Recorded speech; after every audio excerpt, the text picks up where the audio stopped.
Welcome to the Sales Influence Podcast, where we talk about finding the why in how people buy. I'm your host, Victor Antonio, and today we're going to talk about what is the best-selling style. What is the best-selling style? And I ran across this interesting study that really emphasizes what styles are the best. I think you'll be surprised, so I think you should really listen to this one. So what is the best-selling style?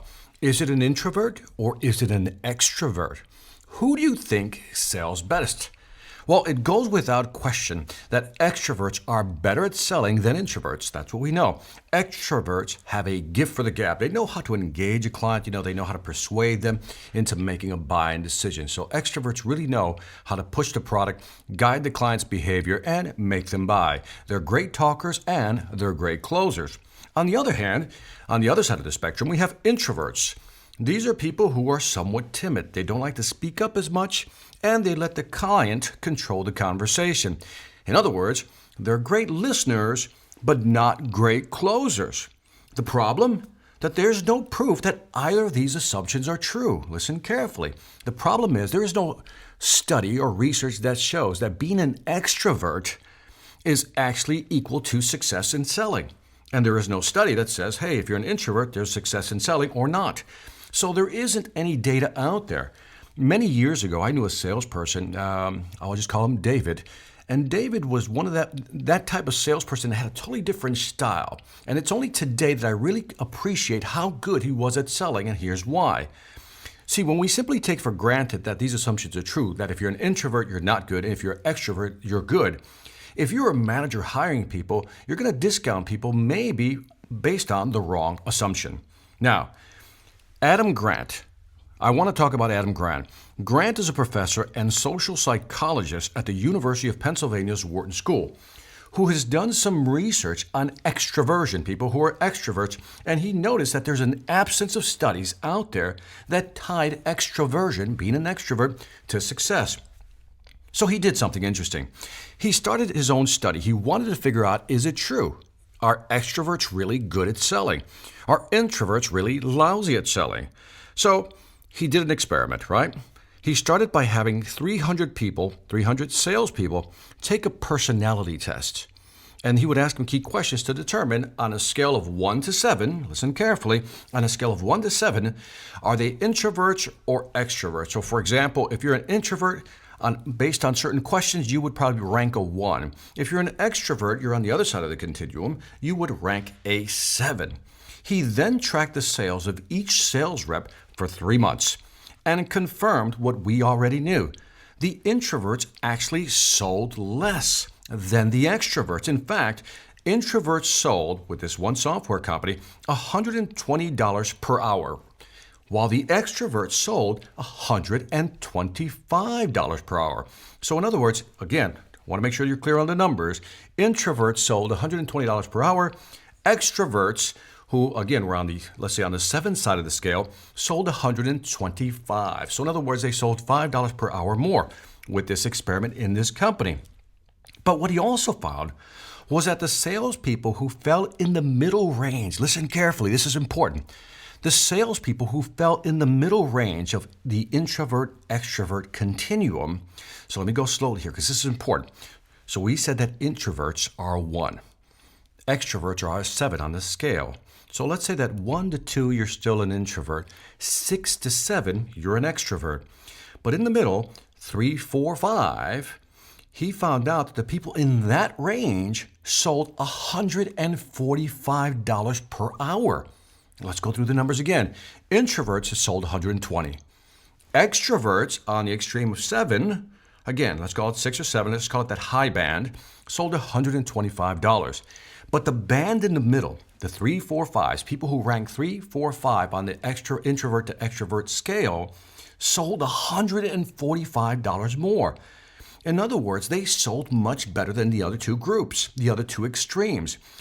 Adam Grant called this group ambiverts. There's introverts, there's extroverts, and then there's ambiverts. In other words, they're a little bit of both. In fact, the best sellers had an average sales rate of $208 per hour, were right on the number 4 continuum.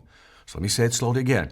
The best salespersons they had were basically at number 4 when it came to the introvert-extrovert continuum. In other words, they were a little bit of both.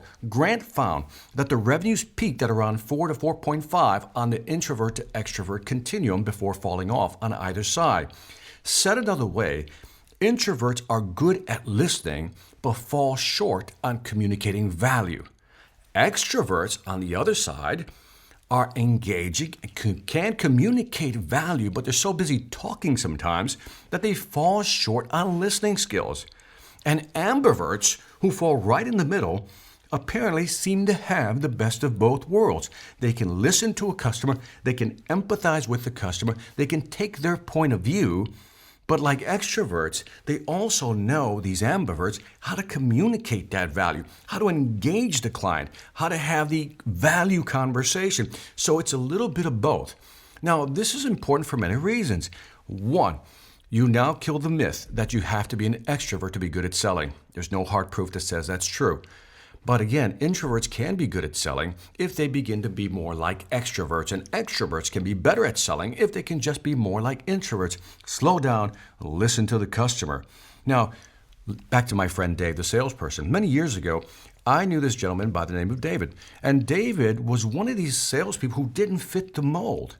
He wasn't an introvert because he was very social, but he wasn't that fast-talking, if we can go with some of the stereotypes here, he wasn't that fast-talking, pushy, pressuring type of salesperson. I now realize, after I read this study by Adam Grant, that David was an ambivert. He had a little bit of both. And I did a lot of sales visits with him, and I remember I used to watch him, and he was very methodical, very engaging, but he was always taking time to explain things to the client and never pushing them, always offering them options, always guiding their behavior. Now, if you're a sales manager and you're hiring salespeople, this should be a bell ringer, because what this is saying is that you got to be careful. Too often, and I've had this happen, and I've had people tell me this because I train a lot of companies, and people, I'll say presidents, CEOs, managers of companies always tell me, say, we're looking for this type of profile, Victor. We need a go-getter. We need somebody who can engage clients, and I can tell that they're describing everything about an extrovert. And what I want you as a manager to start thinking about is, what is the ideal profile of a salesperson for your market? And again, don't be so quick to discount an introvert or somebody who's quieter than normal because you believe that introverts can't sell. Maybe they're not an introvert. Maybe what you're dealing with is an ambivert. So keep this in mind. Again, introverts are good at listening, but fall short on communicating value to the client. Extroverts are engaging, can communicate the value, but they fall short on listening and understanding the customer's real needs. Ambiverts can bring the best of those two together, and that's what you're looking for when you're hiring your next salesperson. This is Victor Antonio, and that's it for this Sales Influence podcast. Don't forget to leave me some feedback on iTunes, Stitcher, or YouTube. Let me know what you think.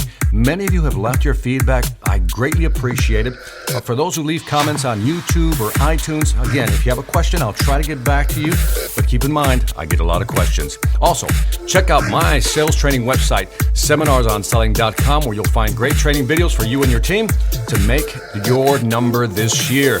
Lastly, I want to thank you for listening. This is Victor Antonio, always reminding you, selling ain't hard when you know how. Take care. Every manager can feel it. The difference between a motivated, value-driven sales team and one that's stuck in a rut. CEOs know the difference too. They can see it clearly in the profit and loss columns. The question is, how do you get your team to this elite level? Is there something extra you can do to break through the remaining resistance and equip them with the right mindset to grow your business? Yes, there is. But you're not going to do it with one of those cheesy inspirational speakers or some self-proclaimed guru. What you need is someone with a real business track record to deliver key insights in a captivating way, to give your team the right tools for selling in today's tough marketplace. Enter Victor Antonio, experienced executive, innovative thinker, compelling speaker. He's ready to deliver the message you need your people to hear, not with a canned speech, but a customized, dynamic keynote designed to deliver results. Bring Victor Antonio to your next event before the competition does.